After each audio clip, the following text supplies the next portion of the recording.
think we'll get started. My name is Sandra Cameron. I'm the Director of Public Policy for the Vermont School Boards Association, and I will be moderating this session. Please continue to ask your questions in the chat box, and questions will be monitored and asked throughout the session. We are pleased to have Regina Jacobs back with us to explore the emotional readiness of staff as we prepare to begin our return to school. Take it away, Regina. Awesome. So good to see you all again virtually, even though I can't see you. I would love to. So I'm going to start with our with this conversation about emotional readiness of staff. I'm going to do a much better job of leaving time for questions at the end as well. So Sandra, you know what to do. Just if you need to jump in and answer a question, I'm happy to do that. Thank you. So as we think about, wait a minute. Now my slide is not working. Oh, okay. It was working. Okay, I'm trying to do my slides. They were working. Oh, here we go. Okay. So let's jump right into the session objectives for this breakout, and that is, except I can't read it. Okay, there we go. So we're going to talk about the school closures and the impact that it's had on staff. What are some of the challenges that staff would face on reopening, and then how school boards can support the emotional needs of school staff, which often doesn't have as much of a conversation as it should. So COVID-19 school closures and the impact on staff. Just a quick look again, your school district is 88,000, your state is 88,000 students with 8,300 school teachers. 37% of your students are eligible for free and reduced price lunch. And then all of a sudden we had this big, huge thing where COVID-19 hit all of us, at least for me, unexpected. You know, I picked my son up from school one day. He's like, "Mom, we have 2 weeks off." And I thought, what is he talking about? Of course, it was all hitting at the same time, but the impact of it it's not just that we had a pandemic and that we're in the middle of one and that this is going on, but it's the suddenness of all the change that happened so quickly. And so I'm sure that has left many of your teachers feeling this way. Really sort of, if you think about that, the chalkboard in and of itself is probably enough to handle, and then to have this happen all at once. And so it provides an opportunity, though, to talk about trauma and mental health and what social isolation could mean for your staff, and how boards can help navigate that, and some of the economic securities that they're experiencing, not to mention teachers. I know for my son's school, there were many teachers who were, for distance learning, they were preparing their classes, taping them, and then sending them off to us as parents to figure it out while they had to do distance learning themselves with their children. So it's not an easy thing to tackle or to think about in terms of this sudden change. But one of the studies that immediately happened during this time, so there was a survey of about 5,000 teachers, and this is what teachers said they felt. They felt anxious, they felt fearful, they felt worried. Excuse me, again, as a parent in the school system, my son's teacher, which in some ways caught me off guard too, because, she would kind of open up a class that she had taped, and she would say, "Oh God, students, my son's, he's in the 3rd grade, going to the 4th grade." And she would say, "I'm just not used to this." So I kept thinking, well, a lot of her students probably knew a little bit more about technology than she did. But it also brought us to this conversation about, we've been stuck in this traditional way of teaching and learning. And perhaps there's other ways that we should be navigating this so that we're, focusing on how children learn. And some of the reasons are obvious. Those personal fears around family. What does it look like going forward for your job, for your spouse's job, or your significant other, and those kinds of things that just cause a lot of stress in general to all of us. And so one of the things that we also know from research and study is that Black, Indigenous, and Hispanic and other teachers of color are usually disproportionately impacted, simply because these communities tend to have more issues with health, higher rates of mortality around COVID-19. I know in my school district, when the Facebook posts started coming in and the emails started coming in, it felt so real. It felt just really it was just painful to watch teachers that, you know, either you've known because you were a school board member and went to their classroom or something like that, and now they're gone. Those things impact us in a very different way. More likely to teach in these challenging environments, especially with higher rates of poverty. And we think about teachers of color traditionally have this invisible tax, if you will.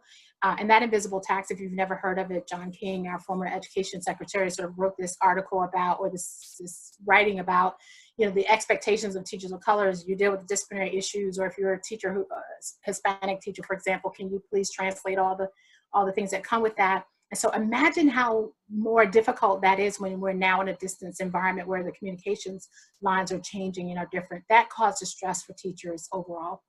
And then if we look at the educators' emotional impact and how their health impacts everything about their craft, for example, so attention, memory, and learning, effective decision making, when we're all sort of emotionally you know, challenged, if you will, around all these issues, it's really, really, really important to figure out how to ground ourselves, how to make sure that the decisions that we're making around children are in their best interests. And so it's also about sort of building relationships, if you will, in a different way with your colleagues and your students. How many stories did you see, like on the Today Show or, you know, one of the morning shows, where teachers were, you know, driving to the community and sitting in the, you know, in the yard with their students reading from a distance? I mean, those, you know, those kinds of things actually helped teachers in some of the stories that I heard, that they had to see their students, they had to connect with them. Not to mention the overall health and well-being and job performance, right? So, you know, it's really important when we think about the emotional health of our teachers. And the fact that we're talking about it now is important, but hopefully it helps us to realize that the conversation has to be ongoing when it comes to our staff. And today we're focusing on teachers because they're sort of the front line, but realistically, there are so many staff in our buildings that help support outcomes for students. So I don't want you to take this conversation as only being applicable to teachers. But some of the challenges that face staff as we think about reopening, again, these are all things that we're talking about, thinking about, those kinds of things. But if we look at, again, just current research that's just coming out, and studies and different things that are coming out relative to what's happening now. But if you think about a school personnel crisis, what that looks like, over 500,000 teachers fit in that category, the most at-risk range, right? We have teachers who have been teaching for decades.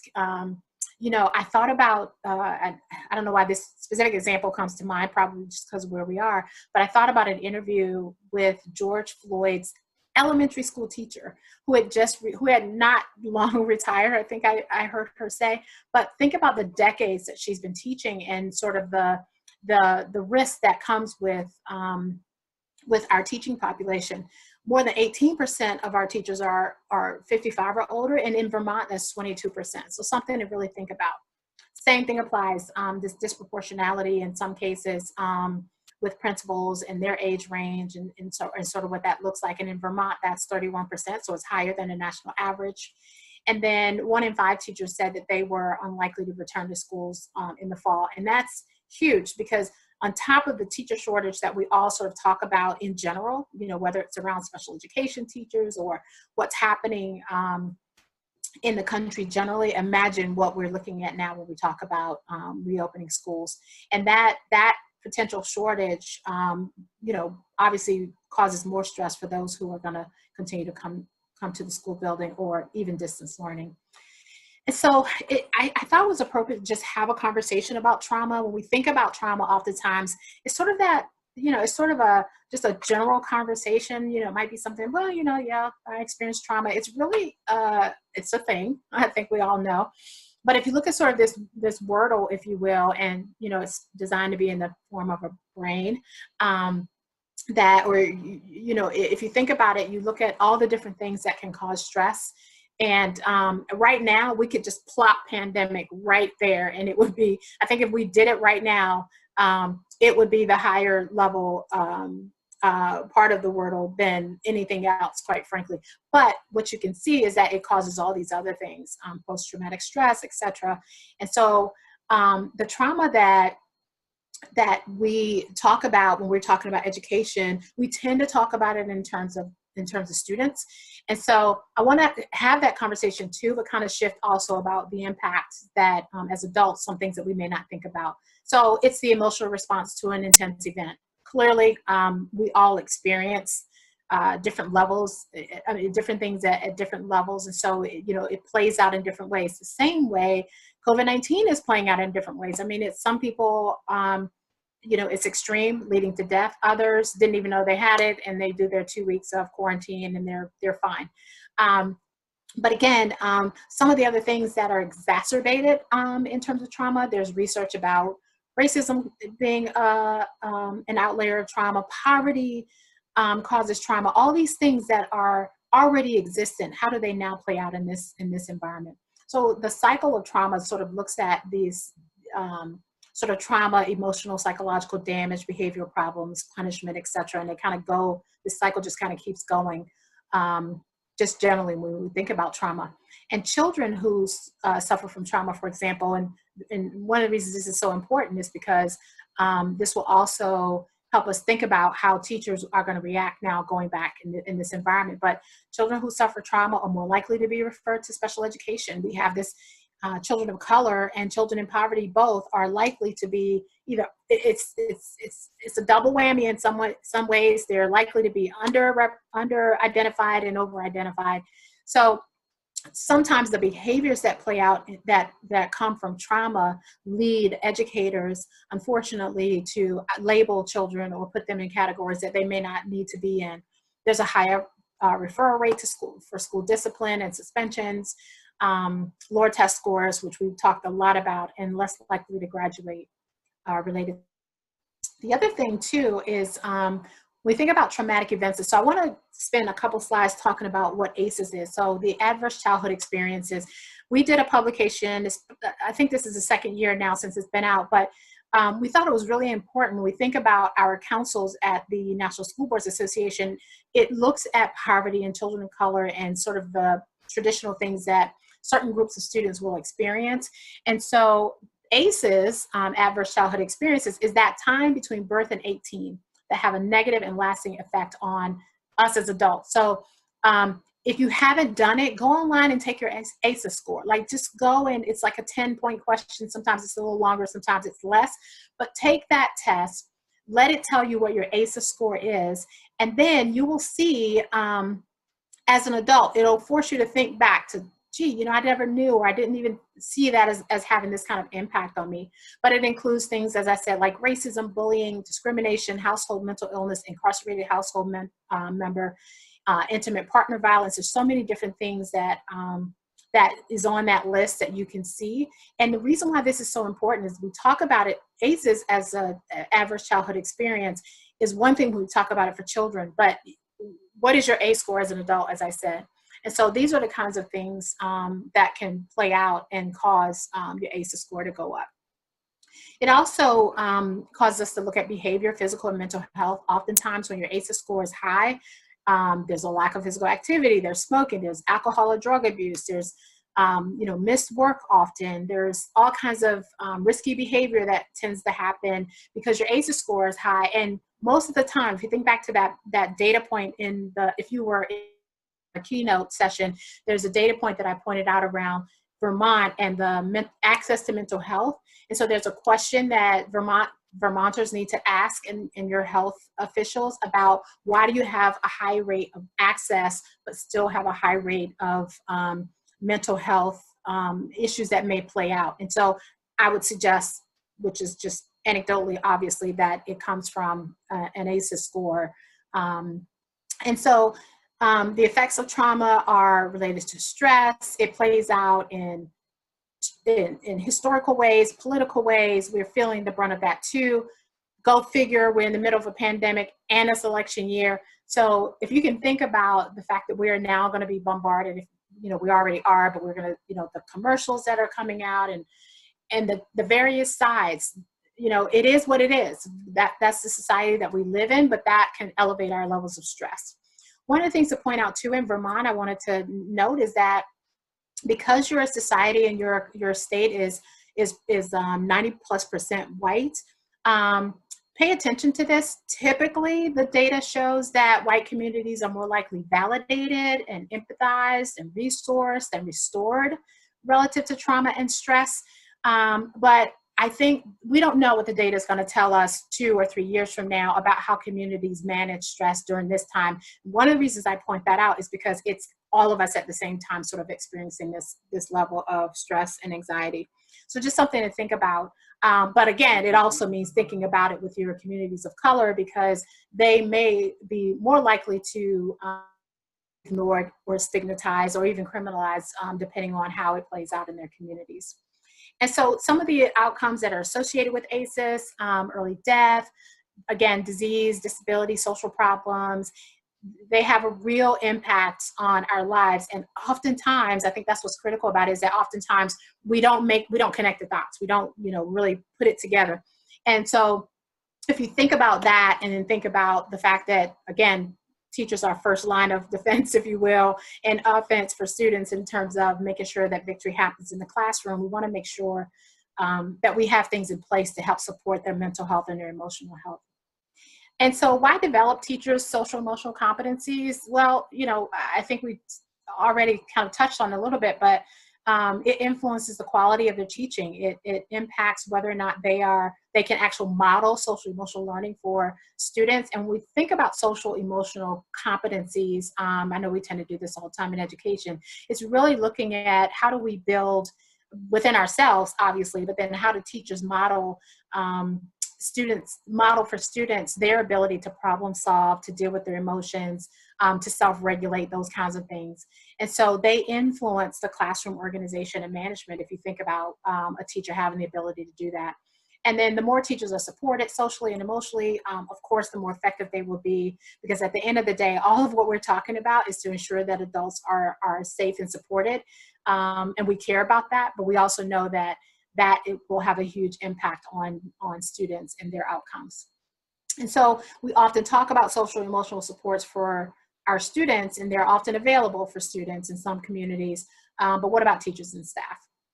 So how can school boards, again, bringing this back to school boards and sort of that governance team, how can school boards help support the emotional needs of staff, and what policies should be in place, quite frankly, to help navigate what that looks like?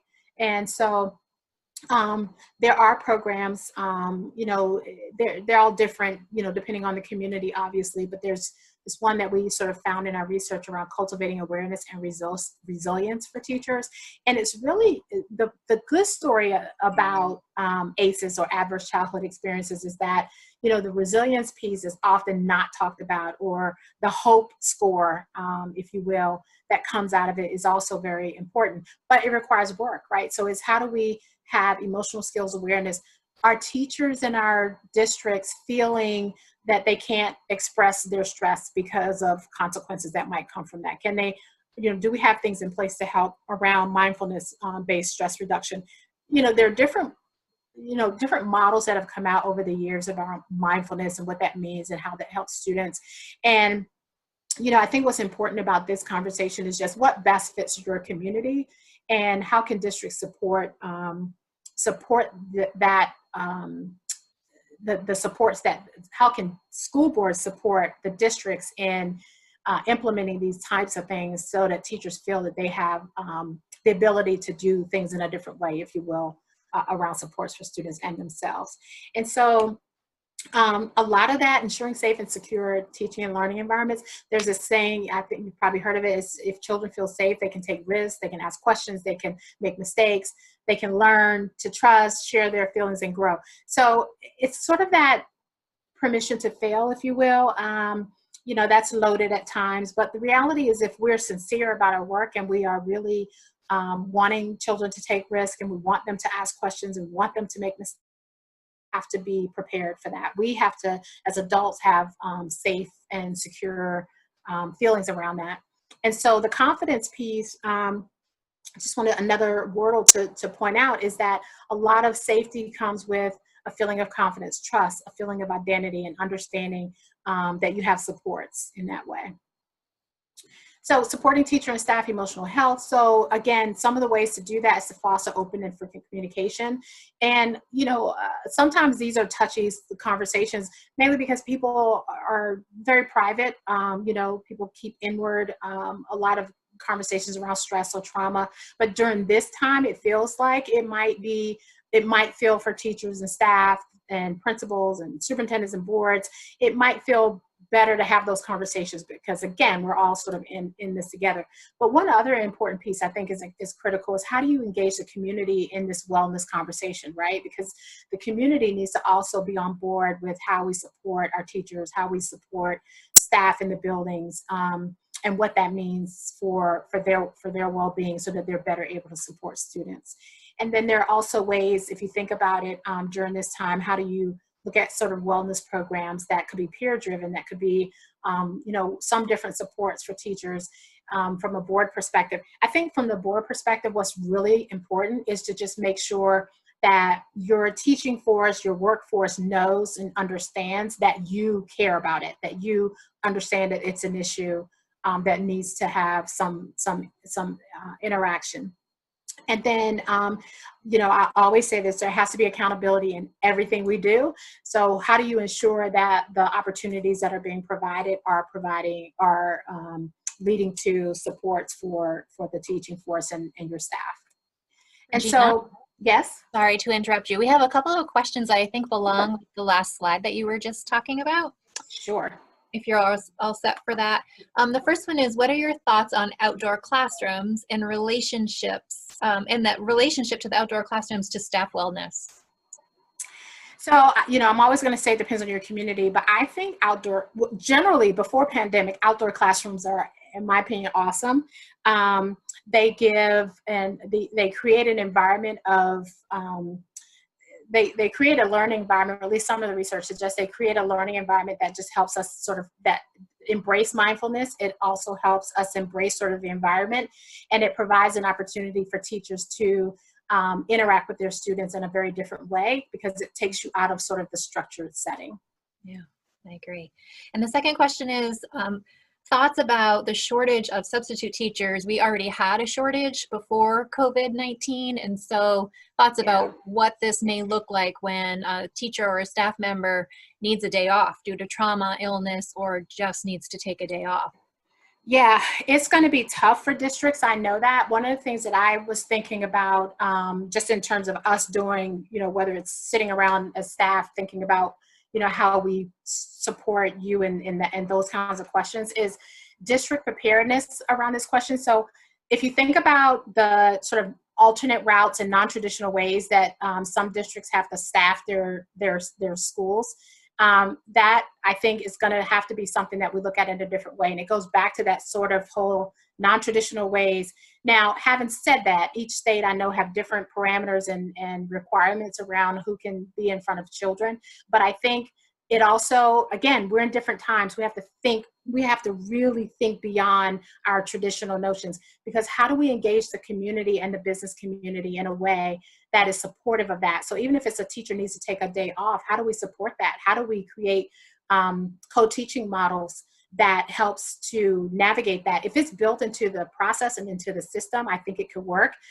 Superintendents have to be open to those kinds of things and navigate it with their principals and how they staff their schools. But one of the things that just stands out most to me is those co-teaching models and also the non-traditional routes for getting teachers in the classroom and supports in the classroom. Thank you. Okay, great. I wanted to send one reminder before we move on.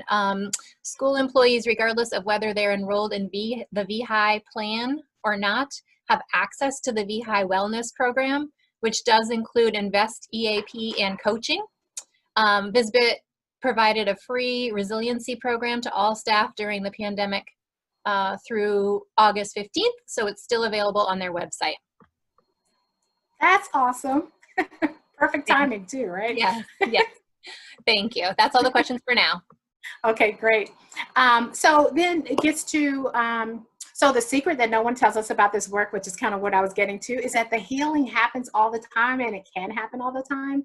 And that brings me to this whole conversation about trauma-informed schools. So we are talking about it right now in terms of the pandemic, but the reality is trauma-informed schools just in and of themselves, and trauma-informed classrooms means that teachers, administrators, appropriate staff are trained to recognize trauma, especially from students, trained to sort of recognize, yeah, my student is falling asleep in class, what's going on at home. Those seem like the easy ones, but there are other ways to really talk about what trauma. And so the pandemic offers, again, I hate to put it this way, but it really offers an opportunity for us. We're talking so much about what change looks like and how so much has changed, but the reality is too, um, we can really come out better on the other side with this if we do it right. If we just, sort of scrap the old, if you will, obviously there's always some good to keep, you kind of keep the good stuff and let the rest of it go. So that's what healing looks like when we think about it. So trauma-informed schools not only it helps teachers because it taps them into their own trauma and how that plays out. So just something to think about it, and what do we do about it? Well, we think about policies that are designed to remove barriers to academic opportunity. These same policies and drivers help us think about help, support, advice, guidance, and assistance. So if you look at to the right, well, my right, the safe and supportive schools model, this is just a way to look at engagement. It's a way to look at safety and how all of that plays out in the school building. And what does the environment look like? So if we build environments that are trauma informed, that looks at, I'm not suggesting that you one day call your staff together and say, hey, go take your ACEs score. But I am saying that if you look at the engagement and safety and environment piece as a collective for safe and supportive schools, it looks at this whole spectrum.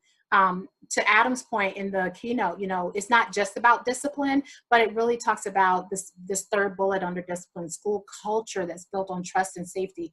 And that's where mindfulness, that's where the supports really come in when we think about what is the school culture like. Mental health services, which you just heard. I'm delighted to hear that. I think all too often, we think about the employee assistance programs, and they tend to exist. How many teachers actually access it, how many staff actually access it, and then having better trained counselors, right? So again, that usually applies to students, but in this environment where I know we're having some really tough conversations, I'm doing a webinar, I don't know, I think it's this week, might be next week, whenever it is, but it's about SROs and the roles that they play. And so, I'm not taking a position one way or the other, but I do challenge boards to ask the question that applies to their staff too. So it's not just about the impact on students, but what's the impact on staff? So having an environment that has, for example, SROs in the building, but at the same time, their role is to help with restorative justice, their role is to build relationships, has a huge impact on school culture. And then what are the wraparound services that might be needed for students? I put this one in here as an example because there's a district, not one district, but there's some across the country where this one principal, she started noticing that her students were, a certain group of students were not coming to class, they were truant, they were not showing up. And she discovered after doing her own research and trying to, going into the community and figuring out what's going on in the community, certain students didn't have access to washing machines. So they didn't want to come to school and get bullied. They didn't want to come to school and have students talk about their clothes being dirty and their uniforms being dirty and all those kinds of things. So what does she do? She put washing machines in the building. I'm just saying that there's so many, I get excited about the opportunities if we can just be motivated around the superpower that educators have in this country. I just feel like there's so many untapped ways that we can be better at this work. So just something to think about when we think about removing the barriers, and that's the board's role. Remove barriers to academic opportunity, and that involves mental health services, social emotional learning, and those kinds of things. And then just really ensuring self-care. I will tell you up front, I struggle with this probably more than anything else, right? So I could talk a lot about self-care and encouraging colleagues to do better about taking care of themselves. But it is a challenge for me. So I understand how difficult it can be, especially educators oftentimes are taking care of everybody else, just like, parents do that, and et cetera. So, but what actions can you take to promote self-care? And what I encourage superintendents to do and sort of their team is to come up with ideas for teachers and staff as to how they can better take care of themselves. You just heard there's opportunities that exist in your state, and you should access them. And then what is the opportunities that your colleagues can develop together, peer development, and have these self-reflection moments about how you learn as an employee and how you shift as an employee. And then the activities and structures that can be in place. And then this last one is about, do you have a formalized college resource groups or affinity organizations that are within the community? All too often, we sort of always look inward to the district, but what are those wraparound services or other opportunities that we could provide so that there's true self-care for teachers, and that they can even look outside of the school district, if you will, for that. And so I say that to talk about how do we bring resources together. So if you think about sort of community, what are the main drivers in the community that helps or ensure that we're all kind of supported? I think one area that is untapped oftentimes, it depends on the community, obviously, but boards tend to sometimes not make, and particularly in rural areas probably, not make those connections with the business community in a way that they probably could leverage. I bring that up because having a business roundtable helps the school district bring resources together. It helps to, oftentimes it's the superintendent that might have a business roundtable segment of the community that they tap into often. And it helps to not only bring collaboration and helps the district inform the business community about what education really is, because all too often, don't we know it, right? We have elected officials who run for office, and we have the business community. Everybody knows how to do education. But it's also beneficial to bring sort of the resources together in a way that supports our educators. And again, I know I keep saying it, but it just kind of pushes us to think outside of the box, think outside of our traditional notions and ways of providing support. And in states where there's, large union contingencies, it might be one way. In states where there isn't, it may be another way. But again, I just encourage you to tap into your business community and hold them accountable too, right? Because our schools across this country tend to dictate how successful business and community is in general anyway. So I talked fast. I wanted to get through it because I want to make sure I left a lot of time for questions. And now I'm open for as many as you have. Okay, I do have another one for you. Sure. I'll just read it. I'm fully on board with supporting our teachers, paraeducators, administration as they think about entering school for the first time since March. I already have teachers reaching out to me as a local board member, as it lies directly on us if they return to in-person instruction. They are grabbing statistics from Texas, but Vermont is in a very different place. How do we support, as most educators haven't been in a group setting since March? I've seen fear, anxiety, anger. The AOE is currently placing the decision on local boards to do in-person versus online, which is making it challenging, especially in small communities. Everyone needs to support boards and teachers. Thoughts on that? Well, I mean, not to seem sort of just, amen, but amen to that. I mean, I think the the challenge is tough for boards because to your point, I read that there's a push there's a push across the country, but definitely I saw some of the comments in Vermont about being able to return in person. So here's the thing. I think there's always going to be, I remember my community meetings with parents and community leaders who were, not always happy and really upset. And it is a board decision. And so one of the things though that helps is that oftentimes we make decisions that we need to make sure we're making decisions that we ourselves have to live with. And what I mean by that is engaging the community. It's hard because, you know, everybody has an opinion and everybody's kind of relying on you to make the right decision. I would actually start with that. I would start with, we may not get this right, but here's what we're going to do. We're really going to look at all the data points. We're going to look at all the pieces that come with these tough decisions that we have to make, and we're going to make adjustments along the way. And I don't mean to be flippant about that. We need, in this time, permission to fail. And please don't take this the wrong way, because I don't mean it in a way that we risk people's lives or health. What I mean, though, is we have to take every precaution necessary. You have to take every precaution necessary in your community. And to the extent that examples that are being given don't match your community, as school boards, you have an obligation to educate as well. So, you know, I would charge the superintendent really to map out, if they haven't already, to really map out what those challenges are. I don't know if you were in the keynote session, you remember seeing these sort of challenges and opportunities, like really map it out. How are you responding to it? And you're right, there needs to be support at the state and federal level, quite frankly. You know, we're fighting hard nationally at NSBA to try to get more funding, to go to the states around these issues, specifically around reopening in a different way.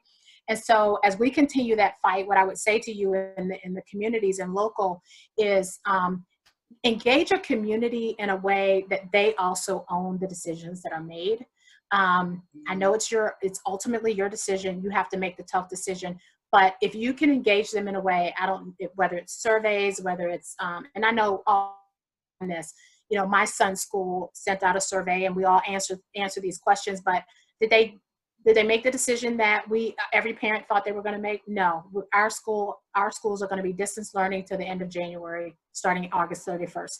So the best I can say is that we will support you in trying to get funding and really pushing legislators to do the right thing at the federal level. Of course, you know how that goes. But all politics are also local. Hold your local elected officials accountable for the resources that you need. And this is one that I'm going to just throw out there. I hope you can't throw a tomato at me, so I'm just going to say it. Leverage your parents in a different way. Leverage the community in a way to support the decisions that you need to make. Again, that goes to bringing them at the table. And sometimes, you know, we don't bring them at the table early enough, you know, in terms of the tough decisions. But I would be 100% transparent. These are hard decisions. This is what we're going to try to do.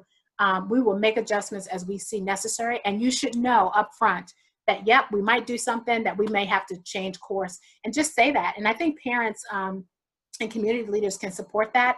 And again, that's also a good reason to get the business community in the conversation so that you have sort of a broader support network for boards. I hope that helps. Yes, thank you. We have another question. Our district follows the Carver model of policy governance.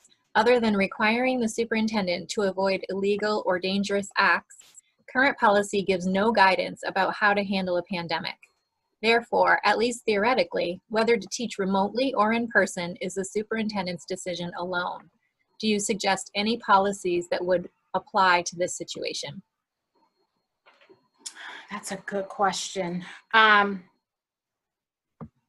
have a lot of questions with that question, but here's what I would say. Those models bother me a little bit, to be honest with you. Yeah, I'm going to go back to, let me ask a quick question, because my understanding is that even in those models, boards still have voting authority over budget decisions. Can you clarify that for me? Boards do, yes, approve budgets, yep. Exactly. Okay, that's what I thought. So now's the time to do, and I don't know if you have sort of things in process that, you know, this time of the year is when you review the budget, et cetera. But that is your Bible, if you will. The board has to allocate resources based on what you think is in the best interest. And that is where you get your superpower. And I use it in that way because I do understand how those models work, but at the same time, usually the board still controls the budget. And what I found is that they've relinquished the budget process also to the superintendent. And this is not to be disparaging the superintendents at all, but boards, you're there for a reason. And so I would say that during this time, this is a time for the board to open a board meeting conversation about intentional allocation of resources and what that looks like. And you have the authority to do that, as far as I understand, because of the pandemic and because of the resources that are going to be shifting or changing based on, our national data is telling us that some districts are seeing, you probably have heard some of this too, some districts are already talking about 20% cuts in resources and what that looks like, or shifts in resources. So to me, the model or the path for you is to look at your budget and allocate resources accordingly. And allocating resources means being intentional. That's the key.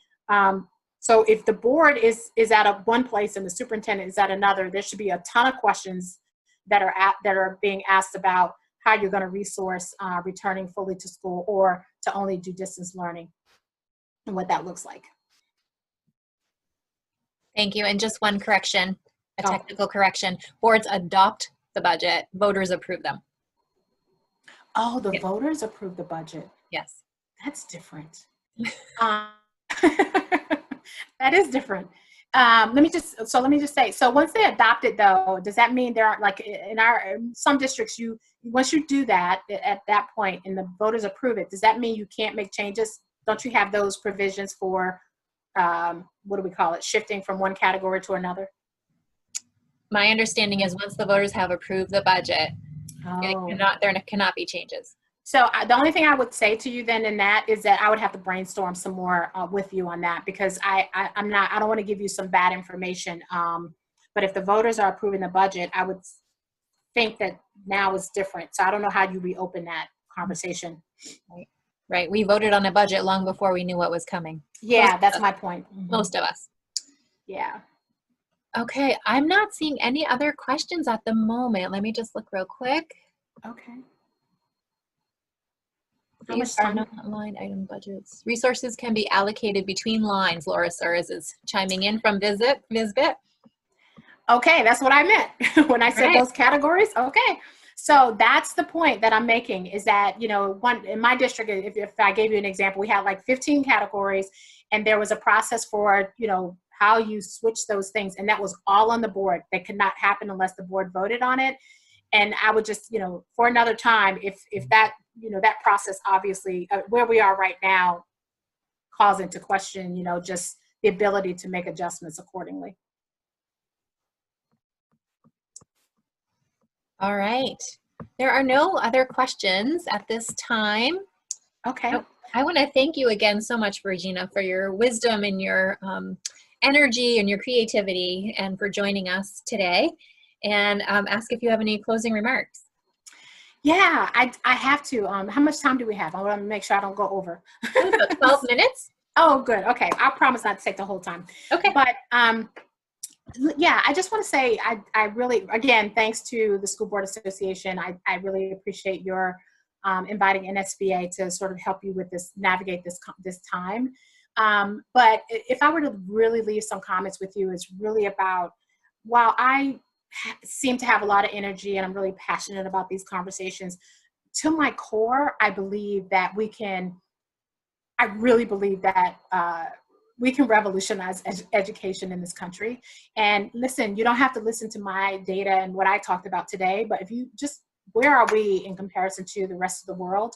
And it's not just, it's not apples and apples. I get that. It's not apples. Sometimes it's apples and oranges, but the reality is a lot of the data points suggest that our students are not where they need to be.